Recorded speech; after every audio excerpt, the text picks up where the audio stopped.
Aquí reposan los restos de un buen amigo, un alto militar norteamericano cuya identidad no debo revelar, al menos por el momento.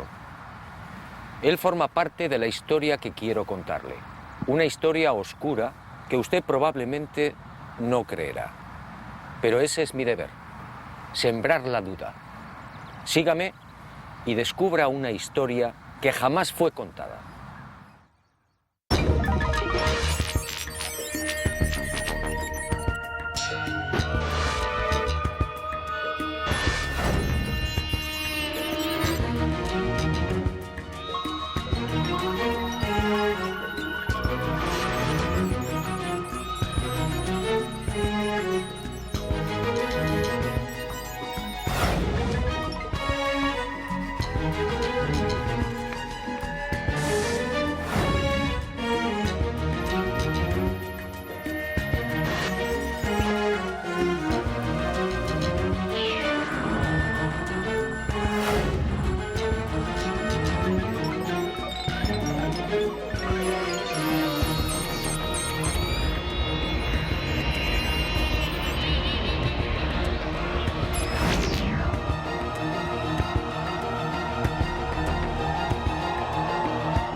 Siempre estuvo ahí.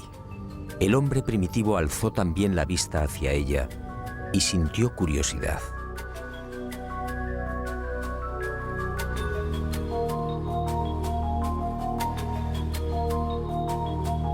Después llegó el miedo y la luna fue adorada.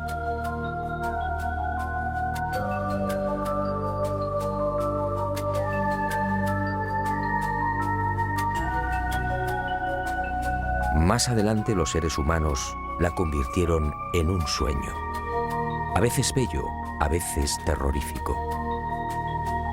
Y el satélite natural de la Tierra se convirtió en emblema de lo utópico, de lo inalcanzable.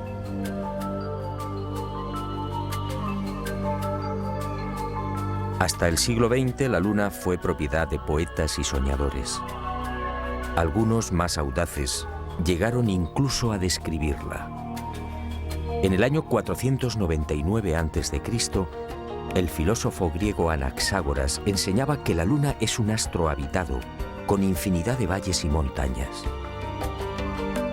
Y otro tanto pensaba Demócrito, el creador de la teoría atómica, nacido también en el siglo V a.C. Pitágoras creía igualmente en una luna viva y habitada. Y su discípulo Filolao iría más allá, asegurando que nuestro satélite natural se hallaba habitado por seres 15 veces más grandes que los humanos. Y acertó al afirmar que el día lunar equivale a 15 días terrestres. Después llegaron los libros. Plutarco, en el siglo I de nuestra era, describe la Luna como una segunda Tierra. Y con los libros, los viajes. Fue hacia el año 160 después de Cristo cuando el griego Luciano de Samosata escribe el primer viaje a la Luna. En su obra Historia verdadera, una tromba de agua arrastra un barco hasta la superficie lunar. Ariosto, en el Orlando Furioso, asegura que la Luna es un gran valle en el que se encuentra todo lo que hemos perdido en la Tierra: riquezas, coronas, honor y esperanza. En 1638 aparece en Inglaterra El hombre en la Luna, otro libro que causa sensación.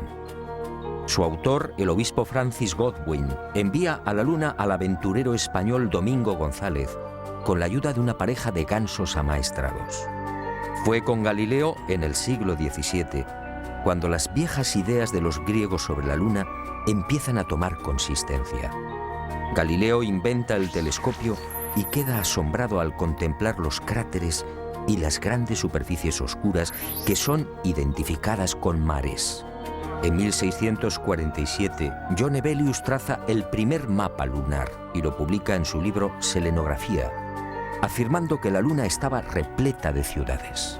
Entusiasmado con estos descubrimientos, Cyrano de Bergerac publica en 1648 su célebre Viaje a la Luna, un libro asombroso en el que por primera vez se habla de cohetes. Cyrano describe 2 astronaves, una impulsada por la evaporización del rocío, la otra por un cohete de 3 fases. Sería este trabajo justamente el que serviría de inspiración a Julio Verne y a los padres de la astronáutica moderna. En 1671, Querubín de Orleans publica un segundo mapa lunar. El interés del público es tal que en 1865 se publican 6 libros sobre temas espaciales. El más conocido fue sin duda De la Tierra a la Luna, del genial Verne. Y en 1903, el ruso Tsiolkovsky proporciona las pautas que servirían de modelo a la cohetería del siglo XX.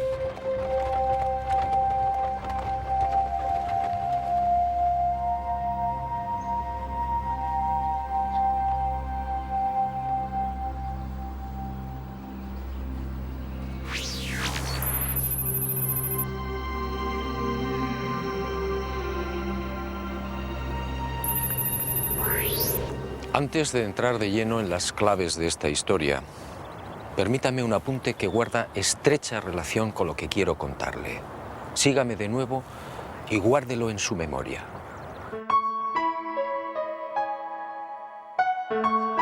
Además de esas viejas y románticas ideas sobre la Luna y de la literatura más o menos fantástica sobre los viajes a nuestro enigmático satélite natural, la historia de la humanidad aparece igualmente repleta de otros no menos misteriosos fenómenos registrados en la superficie lunar.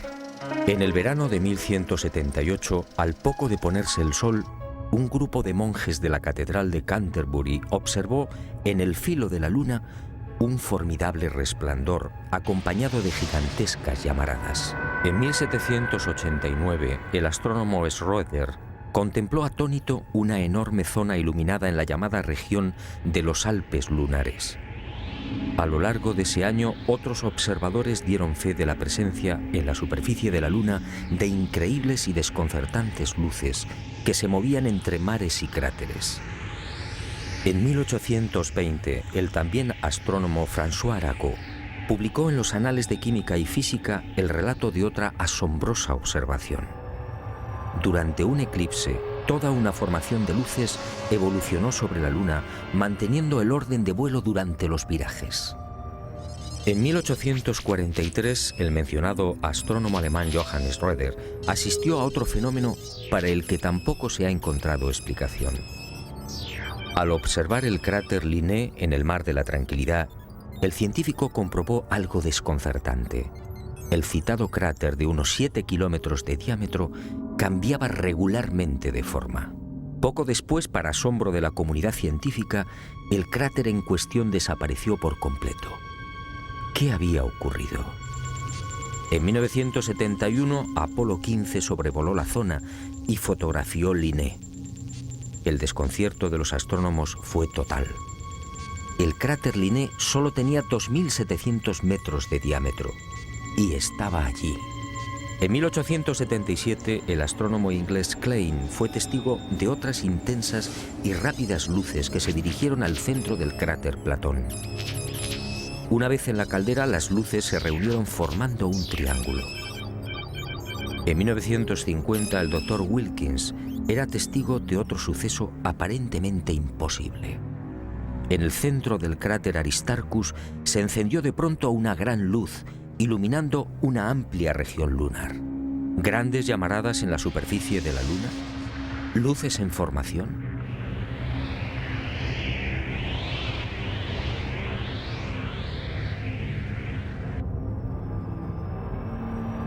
¿Qué estaba pasando en la Luna?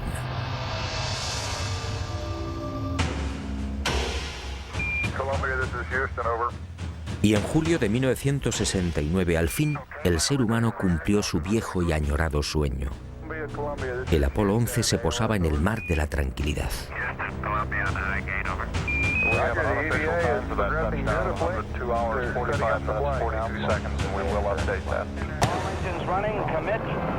Y el mundo vibró con aquellos primeros y tímidos pasos de Neil Armstrong.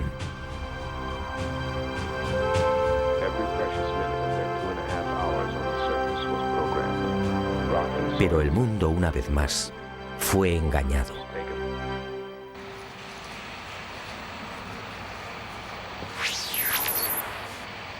Muchos de los que vivimos aquel histórico y emocionante momento nos hicimos la misma pregunta. ¿Por qué ese obsesivo interés por conquistar la Luna? Fue el alto militar norteamericano al que me he referido y al que desde ahora llamaré Mirlo Rojo, quien años más tarde respondería con una información que me dejó perplejo. Una información secreta que muy pocos conocen. Las nuevas generaciones no saben o no recuerdan. A la Luna se fue a investigar, sí, y se ha dicho también que fue una cuestión de prestigio. Una especie de apuesta entre soviéticos y norteamericanos.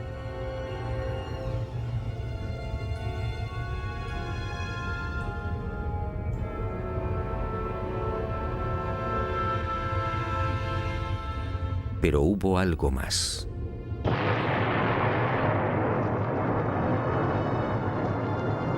En los años 50, tras la amarga experiencia de la Segunda Guerra Mundial, soviéticos y aliados se embarcaron en una loca carrera de armamento. Aquel periodo fue conocido como Guerra Fría. Una peligrosa etapa en la que llegaron a fabricarse 15.000 bombas nucleares y 9.000 misiles intercontinentales. Y de pronto soviéticos y occidentales experimentaron un brusco giro. De la noche a la mañana, sin aparente justificación, la URSS sorprendió al mundo, situando en órbita el primer satélite artificial, el Sputnik. Era el 4 de octubre de 1957. Y armas nucleares y misiles intercontinentales quedaron en segundo plano. ¿Por qué? Y la opinión pública, atónita, asistió a otra sucesión de acontecimientos no menos desconcertante. Estados Unidos se enganchó también a la incipiente carrera espacial, manteniendo en la sombra su obsesión armamentística. Pero los soviéticos mantuvieron la delantera. Mientras los norteamericanos fallaban una y otra vez en los lanzamientos, el 12 de septiembre de 1959, el Lunik 2 ruso conseguía el primer impacto en la Luna. Poco después, el Lunik 3 enviaba las primeras imágenes de la cara oculta. Y el mundo siguió preguntándose, ¿qué ocurría? ¿Por qué este obsesivo interés por conquistar el espacio y sobre todo la Luna? Pero soviéticos y norteamericanos siguieron guardando silencio sobre sus auténticos intereses. Los humillados norteamericanos recibirían el golpe de gracia el 12 de abril de 1961. Ese día el cosmonauta Yuri Gagarin se convirtió en el primer ser humano que orbitaba la Tierra. Y el mundo, en especial la nación norteamericana, fue sorprendido de nuevo. 44 días después de la hazaña de Gagarin, el presidente Kennedy compareció ante el Congreso, comprometiéndose a lavar el honor del país. En aquella oportunidad, un Kennedy firme y sereno asombró al mundo.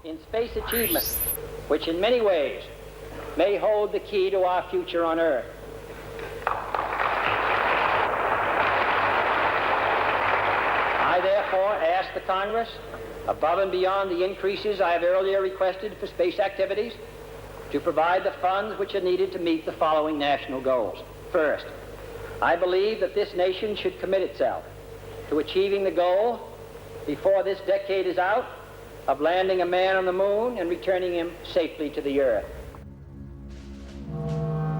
¿A qué se debían estas extrañas prisas? ¿Qué estaba ocurriendo? Aparentemente las palabras de Kennedy obedecían a la necesidad de recuperar el prestigio y la hegemonía militar. Y era cierto en parte. La verdad era otra. La verdad llegaría años más tarde y de la mano de Mirlo Rojo. Él confió en mí y me hizo partícipe de su gran secreto. Un secreto tan espectacular como diabólico.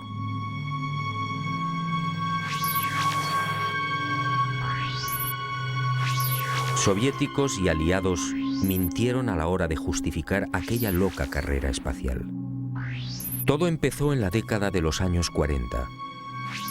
En esas fechas, las intensas oleadas ovni registradas en el mundo pusieron en máxima alerta a los militares soviéticos y aliados. Para ellos estaba claro: aquellos objetos pertenecían a civilizaciones no humanas, civilizaciones muy avanzadas.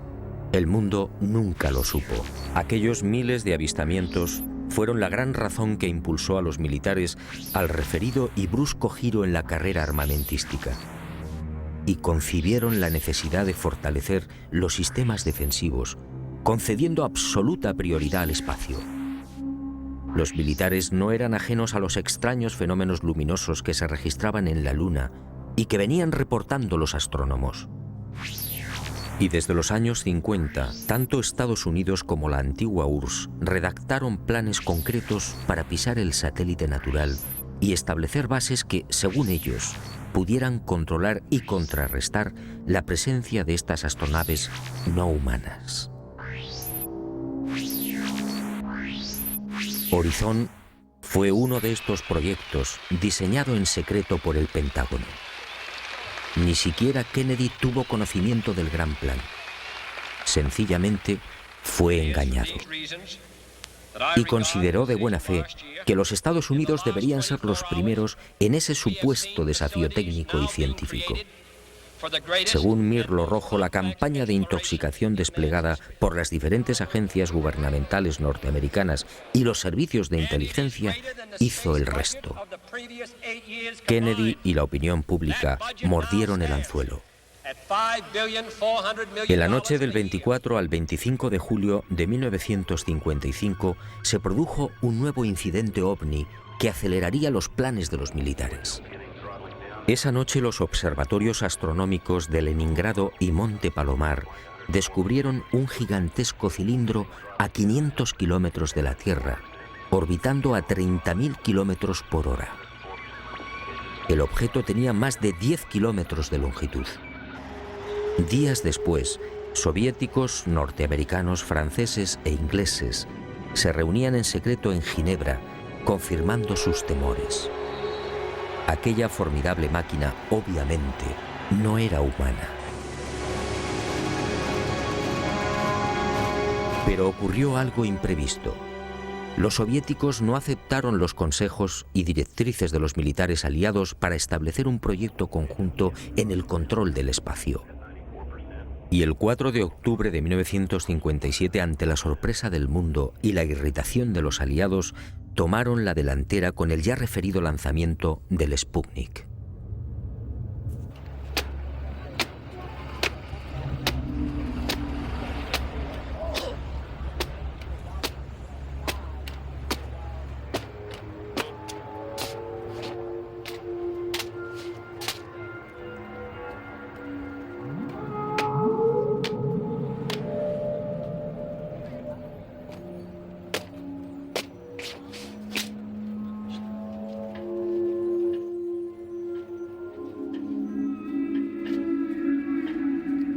Y durante una década, entre 1957 y 1968, los militares norteamericanos y soviéticos fueron confirmando lo que ya sabían o imaginaban, y mucho más.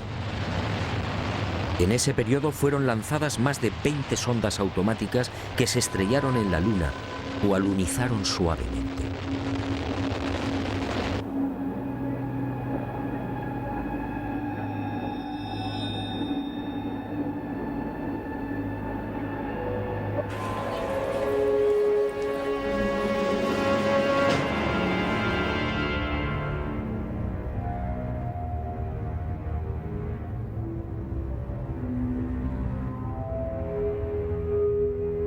En total, sin contar las imágenes obtenidas por la URSS, la NASA recibió 230.000 fotografías del satélite natural.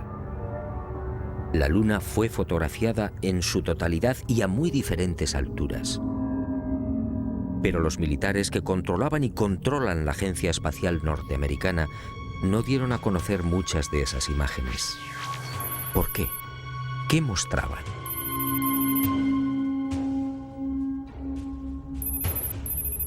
Cuando Mirlo Rojo me entregó algunas de estas fotografías, quedé desconcertado.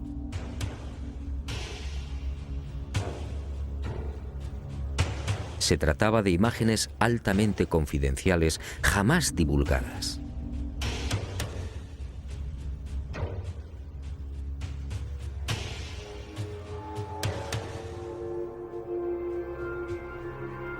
En una de ellas, tomada por la sonda Orbiter 2 en noviembre de 1966, se aprecian dos muros o carreteras paralelos de 27 kilómetros de longitud. Cada una de estas construcciones totalmente artificiales tiene una anchura aproximada de 450 metros. En el muro o carretera de la derecha se aprecia incluso un curioso detalle. La construcción ha sido alterada rompiendo la impecable línea recta con una curva de 1000 metros. En otra de las fotografías, los militares norteamericanos descubrieron lo que llamaron la Gran Presa, una no menos enigmática construcción de 5 kilómetros de longitud al norte del Mare Imbrium. El 19 de noviembre de 1966, la misma Orbiter 2 captaba a 48 kilómetros de altura y sobre el Mar de la Tranquilidad otra extraña formación. En esta ocasión se trataba de enormes pilares o monolitos perfectamente alineados de 3 en fondo. En total, 30 obeliscos de idéntica altura. Aquello obviamente no podía ser una formación natural. En total, según mi confidente, NASA terminó censurando 900 fotografías. Todas ellas pasaron directamente a los archivos del Pentágono. En ellas se distinguen grandes plataformas, posibles ruinas de edificios o ciudades, carreteras y gigantescas cúpulas. Las sospechas de los militares en efecto se cumplieron y prosiguieron con el plan previsto.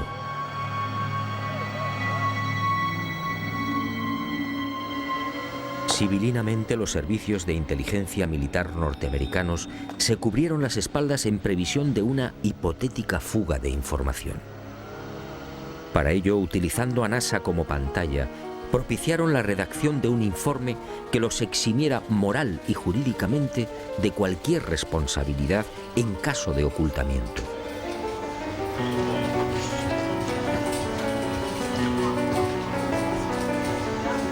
Este documento, conocido como Informe Brookings, redactado por prestigiosos científicos, sociólogos, políticos y economistas, fue presentado a la Cámara de Representantes e impreso en abril de 1961, curiosamente un mes antes del célebre discurso de Kennedy en el Congreso. Es decir, cuando NASA, la gran tapadera de los militares, estaba a punto de recibir luz verde y los necesarios dineros para el proyecto Apolo. En este informe, además de reconocer que la vida extraterrestre es una posibilidad real, se aconseja a NASA que no difunda los posibles hallazgos que pueda encontrar en la carrera espacial. En la página 215, en la sección titulada Implicaciones de un descubrimiento de vida extraterrestre, el documento señala que la exploración del espacio podría desembocar en el hallazgo de artefactos no humanos. En ese supuesto, continúa el informe Brookings, nuestra civilización se vería amenazada por un irremediable proceso de desintegración, tal y como ha sucedido en la Tierra, en otras épocas y con otros pueblos.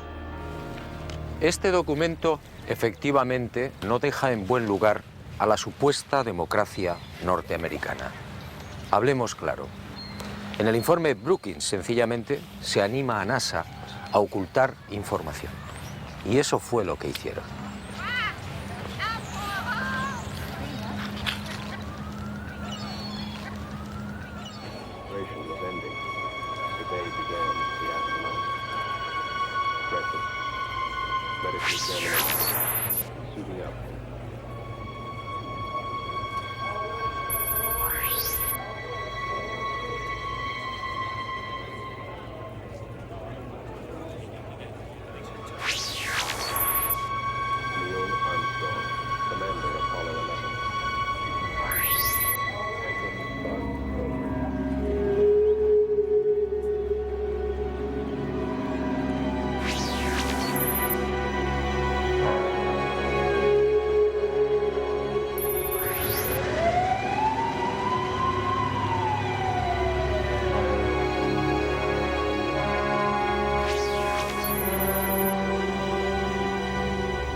seconds down, 20 seconds down, power.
En el viaje de ida hacia la Luna, el Apolo 11 vivió una primera experiencia que también fue silenciada. Cuando se hallaba a 200.000 kilómetros de la Tierra, un extraño y gigantesco objeto apareció en las proximidades de la nave. Los astronautas lo describieron como una formidable L, algo similar a una maleta abierta, aunque en ocasiones cambiaba de forma adoptando la figura de un cilindro. La noticia se filtró a la prensa, pero NASA, fiel a su consigna de ocultamiento, zanjó el asunto con una explicación tan absurda como insostenible. Lo observado por el Apolo 11 solo era el sobrealimentador del cohete Saturno IV. Absurdo, sí, porque en esos momentos la referida fase del cohete se encontraba a 10.800 kilómetros del Apolo. Pero las mentiras de NASA apenas habían empezado. A casi 380.000 kilómetros de la Tierra, muy cerca ya de la superficie lunar, el Apolo descubrió otras luces que volaban en formación.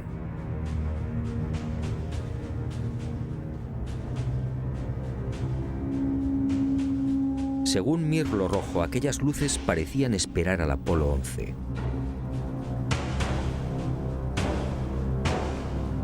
Eran muy brillantes y volaban en perfecta formación.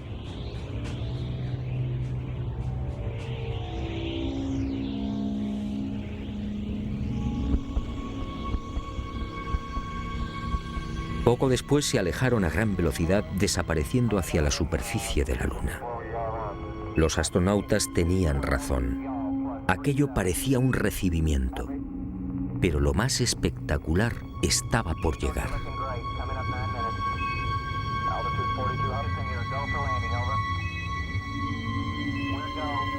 Armstrong y Aldrin descendieron finalmente. Su compañero Collins permaneció en órbita lunar a 110 kilómetros de altura.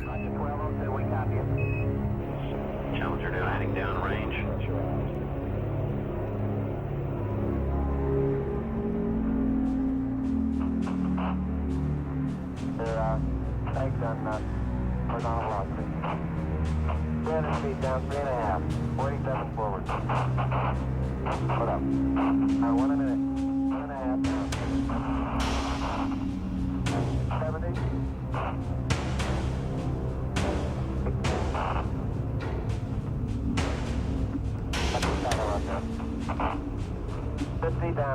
2.5. 19 forward. Altitude, velocity, light. 3.5 down. 220 feet.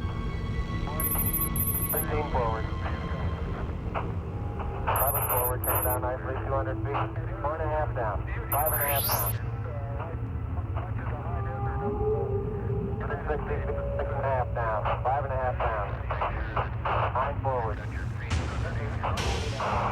Yes. 620 feet.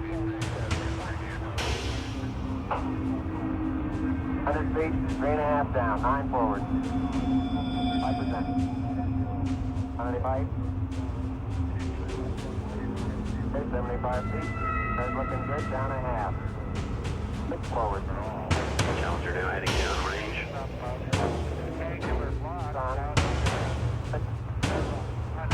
Y al poco de aquel histórico alunizaje, Armstrong y Aldrin volvieron a sobresaltarse. La frecuencia cardíaca se disparó hasta 150 y 160 latidos por minuto. Las palabras de Armstrong, atropelladas, dejaron perplejos a los técnicos de Houston.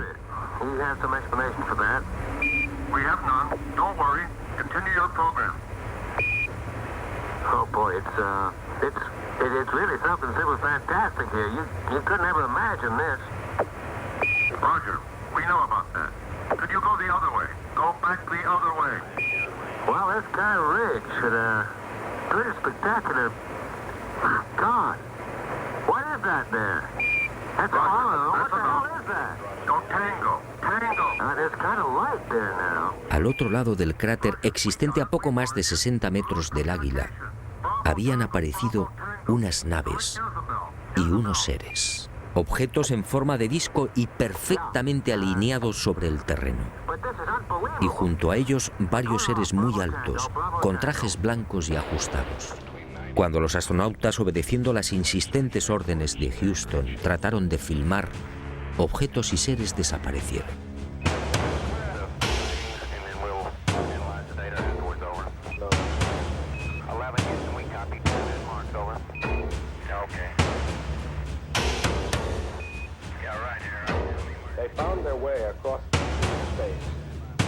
Y llegó el momento culminante, el verdadero objetivo de Apolo 11, la secreta razón que impulsó a los militares a conquistar la Luna.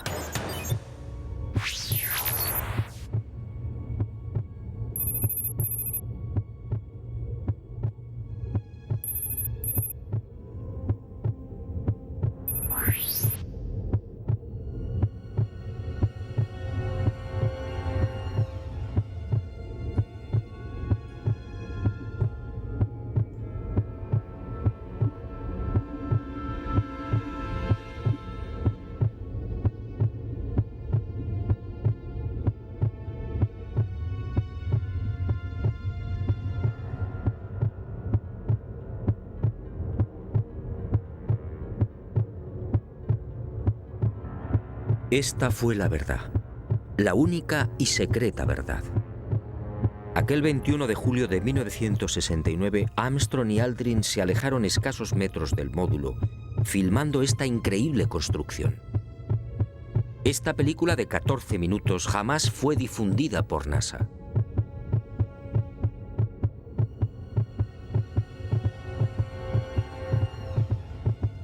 Mirlo Rojo fue uno de los pocos norteamericanos que tuvo acceso a ella. A escasos metros, sí, del Águila. Y no fue casualidad. Todo estaba minuciosamente programado.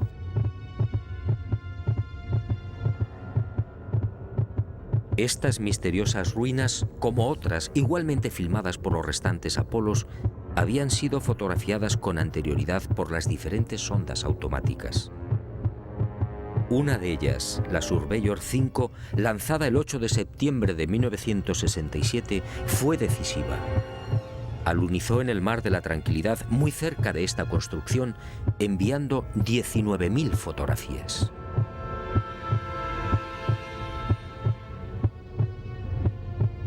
Edificios en ruinas. Edificios en la superficie de la Luna. Edificios aparentemente de una gran antigüedad. Pero, ¿quién los había levantado? Nosotros los humanos, obviamente no. Solo quedaba una respuesta. Esto era obra de una civilización no humana.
Los militares habían satisfecho la primera parte de su diabólico plan.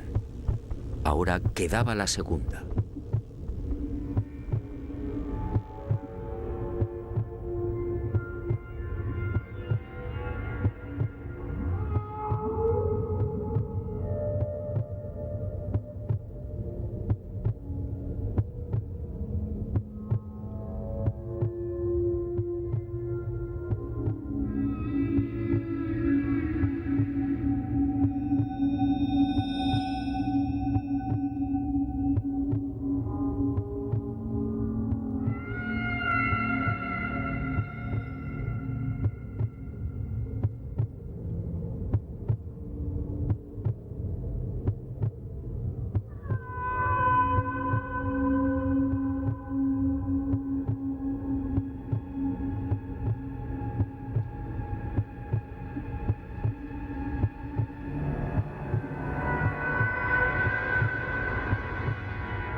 Según mi confidente, los astronautas procedieron a lo programado.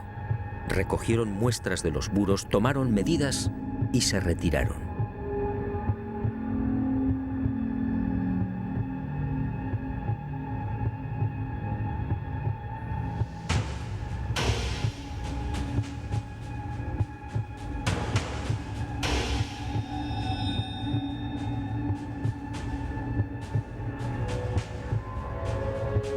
La insólita construcción, muy parecida a un hangar, medía 60 metros de longitud con una altura máxima en los muros de 9 metros. Presentaba 12 huecos o ventanas y una especie de puerta frontal de 5 metros de fondo por 3 de altura. Según los análisis practicados en la Tierra, el material con el que había sido construido era similar al de la superficie lunar. Un 60% de los átomos era oxígeno, con un 0.01% del peso constituido por hidrógeno.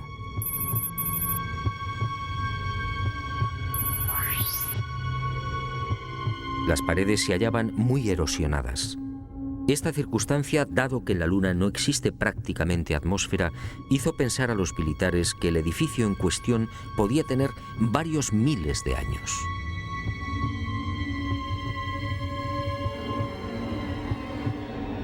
La secreta excursión de Armstrong y Aldrin a este hangar y naturalmente los 14 minutos de película jamás fueron difundidos por NASA. Oficialmente no existen. Pero poco faltó para que la increíble aventura se filtrara a la opinión pública. Todo se debió a un error de NASA que permitió la publicación en aquel 21 de julio de una escueta e incomprensible noticia. En un teletipo que dio la vuelta al mundo se afirmaba textualmente: el corazón del astronauta Neil Armstrong alcanzó las 160 pulsaciones por minuto al finalizar hoy su paseo lunar, mientras se hallaba trabajando en la dura operación del cargamento de muestras de rocas y suelo lunar. El hecho pasó prácticamente desapercibido, pero algunos con toda razón se preguntaron: ¿cómo era posible que Armstrong sufriera semejante aceleración cardíaca en el más que inofensivo y cómodo transporte de rocas lunares. En el delicado descenso del Águila, la frecuencia cardíaca de Armstrong llegó a 156 pulsaciones por minuto. Ahí sí estaba justificada la fuerte alteración del astronauta. En la carga de rocas, en cambio, no tenía sentido. Armstrong, de 39 años de edad, había llevado a cabo 78 misiones de combate en Corea. Había volado más de 200 modelos de aviones y tenía fama por su extraordinaria frialdad y nervios de acero. ¿Por qué iba a experimentar hasta 160 pulsaciones en la recogida de muestras lunares? La absurda noticia divulgada por Charles Berry, médico de los astronautas, no tuvo en cuenta además otro pequeño gran detalle que invalidó la forzada explicación oficial. Durante las 3 horas que duró el paseo lunar, Armstrong y Aldrin recogieron un total de 25 kilos de rocas. Dado que en la superficie de la Luna existe una gravedad 6 veces menor que la de la Tierra, el peso real de las rocas fue de 4 kilos. 4 kilos repartidos entre 2 astronautas y en diferentes momentos de la excursión lunar. La versión de NASA efectivamente no era creíble.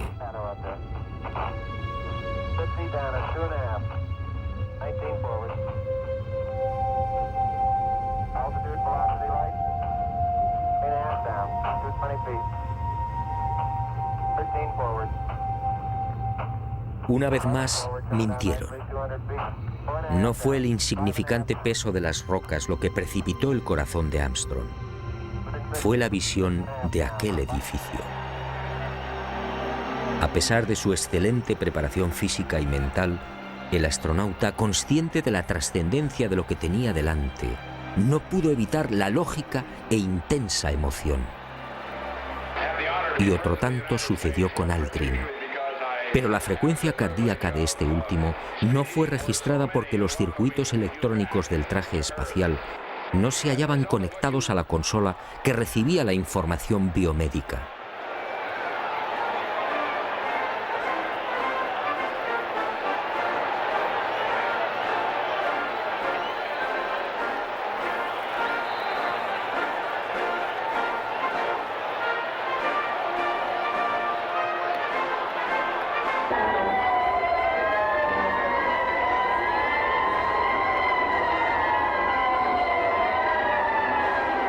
Los hombres del planeta Tierra posaron aquí su pie por primera vez. Julio de 1969. Hemos venido en son de paz, en nombre de toda la humanidad. Así reza el texto de la placa dejada por Apolo 11 en una de las patas del Águila, el módulo lunar que supuestamente todavía sigue en la Luna. ¿En son de paz? Nueva mentira de NASA y de sus propietarios, los militares norteamericanos.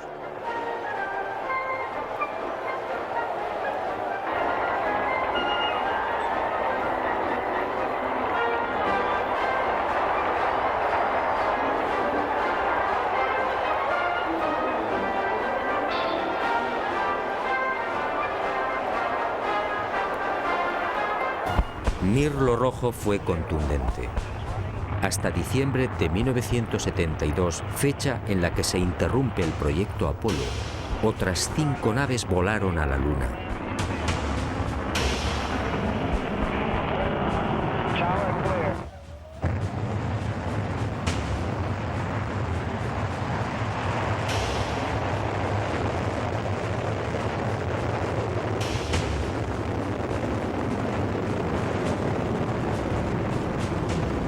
Y volvieron a filmar construcciones. Después, esas edificaciones fueron bombardeadas y destruidas. Y existe la fundada sospecha de que Estados Unidos utilizó armas tácticas nucleares contaminando la Luna.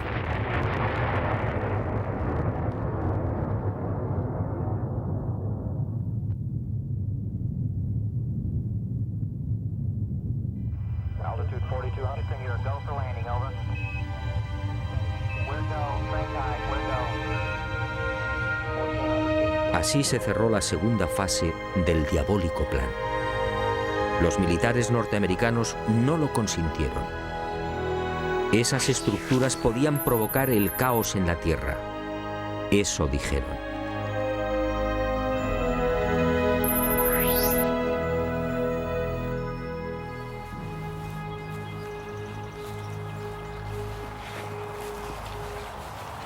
Sí, amigo, en los restantes Apolo sucedieron muchas cosas extrañas y secretas.